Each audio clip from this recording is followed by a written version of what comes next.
All right, I'll come to you, Senator. What do you think about that? Hearing what the Member of Parliament has had to say for Naivasha in terms of just spending 1.5 million to plan.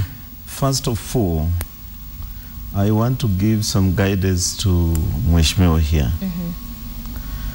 CDF kit is not meant to be used by the sitting Member of Parliament and the committee by designing and deciding on what needs to be done.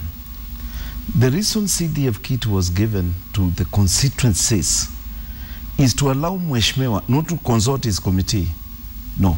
Not to consult DDC, no. But to consult the people who elected him. Because we tried, those when the CDF came in, we tried to separate the operation of the executive government and the issues to do now with common mwananchi. So this money is supposed to be given and taken to the grassroots and allow people in every village, in every sub-location, in every location and division to decide on what they want in those areas. It is now when the master plan comes in, not by being drawn by someone and then be taken to those people, but to be accepted by the electorate. One. Secondly, it is wrong for Mheshimiwa and all other Waheshimiwas for one person, a sitting Member of Parliament, to decide to hire private consultants to do a work that is supposed to be done by the government. In Mheshimiwa's constituency, if he is not aware, there are many officers from Ministry of Lands who are sitting idle. They have nothing to do. They can do that. Either to process and redesign the land and find out what has gone wrong. They are government officers who do not need to be paid even a coin. About planning, if you want to plan, whether it is architectural drawings, whether it is BQs, whether it is what, you have those officers in that district of Naivasha, where you actually people seated there without a job.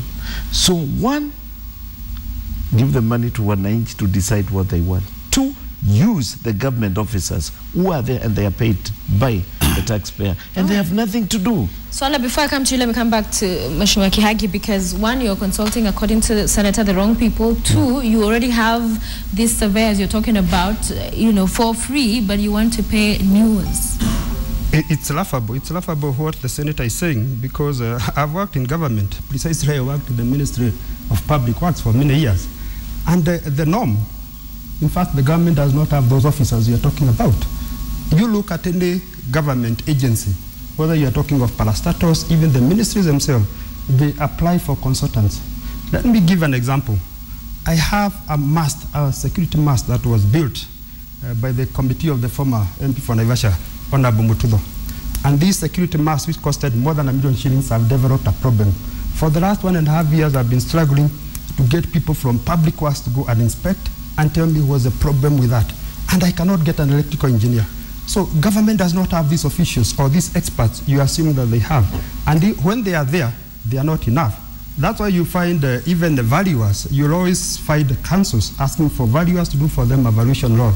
Because we are saying the government should not be the one who is doing the actual work out there. They can advise, because what we do, let me also advise him, because I think I'm more into it now. What we do is, when we say that these consultants are coming to do that work, when we say that these architects or these contractors are building, they are supervised by one. And like in Naivasha, we only have 2 public works officers who are in charge of Gilgil and Naivasha. So trying to get this person to come and draw for you a plan, and it's not like we've not tried it. They cannot do it. So we've said private sector should do these things, but under supervision of one government officer. So we have a thin government structure, but the public sector is the one that supervises. Another thing is not like this thing was not exposed to public participation. We did public participation in January every year. We go around and we ask people, what do we think we should do? And everybody is saying, the judiciary has done for us a very nice structure, just adjacent to the Mud and Water Disease Office.